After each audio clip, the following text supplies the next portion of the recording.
How could you quit alcohol? And if you thought about stopping drinking today, what specific steps could you take to get you that outcome? Well, I am going to give you very specific steps to take. But before we break down the steps, we actually need to go back a little bit. The most important thing that we can ask ourselves before we talk about what to do is, why even do it? Why bother stopping drinking alcohol at all? When we stop drinking alcohol, we're kind of going against the grain. Most of the population drink, and when we decide to stop drinking, we're doing things different. We're kind of removing ourselves from the pack in some way. But the problem is that if you don't know why you want to do this, and the only reason why you're stopping drinking is maybe because you've got a hangover or you're just feeling a bit tired with it all, if that's your only reason to stop drinking alcohol, what do you think happens? Well, those feelings go away. Sure, if you're lethargic and you're tired and you've had enough, if you don't drink alcohol for a month, then the symptoms disappear. But that's when the inner chatter starts again. That's when we start thinking, it wasn't that bad after all. Let's just go back to drinking. And if you want to make this a permanent change, but you don't want to struggle and have this voice come back up, you need to know why. So we're going to unpack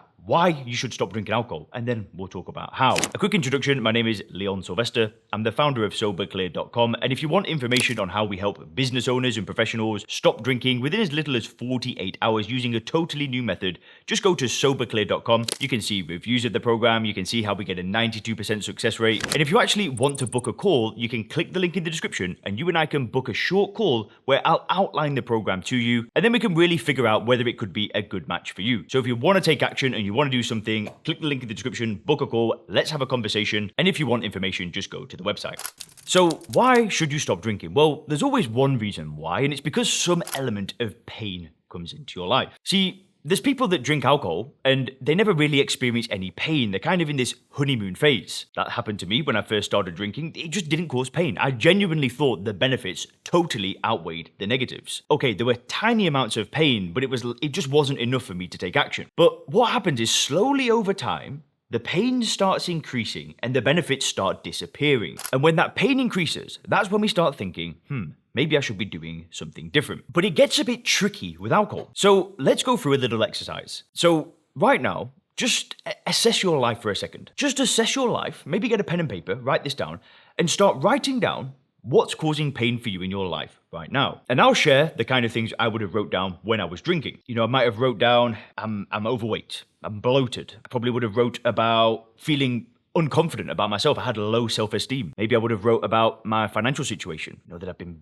wasting money and not doing the activities that make money. I probably would have wrote about my energy and just feeling lethargic all of the time. And I'm not talking here about anything to do with alcohol. Just write about all the places where you're experiencing pain right now. If you've got to pause the video now, do it. And now just look at all of these things. Now, start thinking about solutions to these problems. So you could have it there on a list where, for me, I would have put okay, I'm overweight. What's a solution? Well, I could eat better and I could exercise. Okay, that would fix that. And then I might go and think about my energy. Well, I could sleep a little bit earlier. Then I could look about my confidence and maybe I could set a goal, an easy goal, achieve it, and that would increase my confidence. And, that's what most people would do. They just say, okay, well, maybe I could plan this better, do this better, do this better. But if I did that, I would have just been lying to myself. I would have just been lying to myself and basically putting a band-aid on a giant problem in my life, an elephant in the room. I would have just stuck a band-aid on it and listen, it would all have been a waste of time. Because if I didn't remove the root cause of all of these problems, if I wasn't honest with myself and said,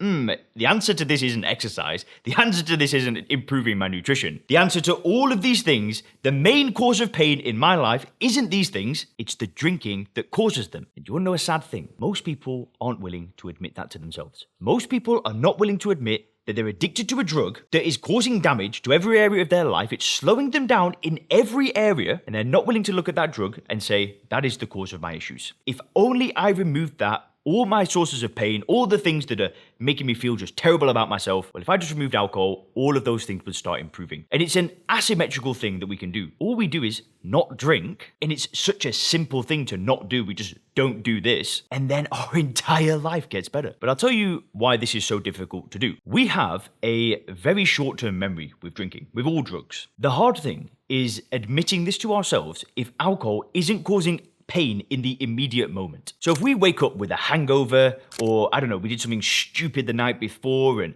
argued with somebody or wet the bed, I don't know what it is, right? I'm sure we've all done weird things. But when we wake up the day after doing something bad, I don't know, falling out with somebody, whatever it is, we wake up and we experience pain, and that pain is right there. And when it causes this acute pain, that can spur us into doing other things. But the problem is that if you're not in pain right now, and I got you to write that list, it's really hard to admit to yourself that alcohol is causing those things. And this is why when people hit rock bottom, when they hit that place where it's all in their face and they know alcohol is the cause of all of those problems, people change. But it takes a lot of strength. It takes a certain kind of person to admit this to themselves when they're not in a place of extreme pain that's just been caused by alcohol. And the crazy thing with alcohol is that we get these windows of opportunity. How many times have you told yourself that I'll stop drinking alcohol tomorrow, I'll do it later, I'll do it later? And you know that that day is one of the days where you feel the most motivated you've ever felt. And you think, oh yeah, I'm so ready to stop drinking alcohol, I'll do it tomorrow, I'm really gonna do it tomorrow. And then you wake up the next day, and then tomorrow just never seems to come. There never seems to be the right time. Then it's, oh, when I get back from holiday,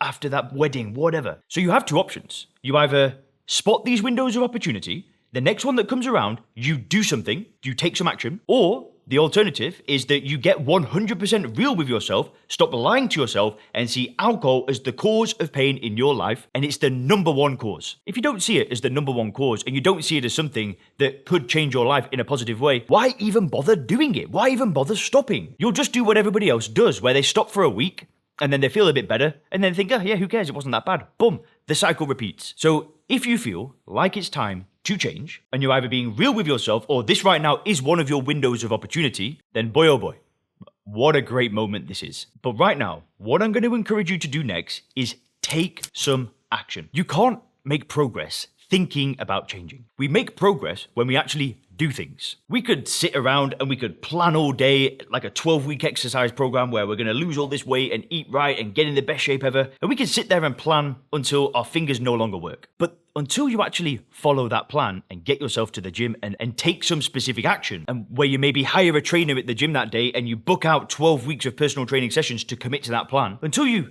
do something, nothing will change. And I don't know what that specific action is for you. It's different for different people. But if you do want to take a specific action, then definitely click the link in the description. You can book a call and we can see if the Sober Clear program could be a good match for you. Maybe for you it's not that. Maybe for you it's going to an AA meeting. That's the approach my mum took. Wasn't for me. And listen, I'm not trying to put other methods down or say this is better than that, because what matters to me is you do something.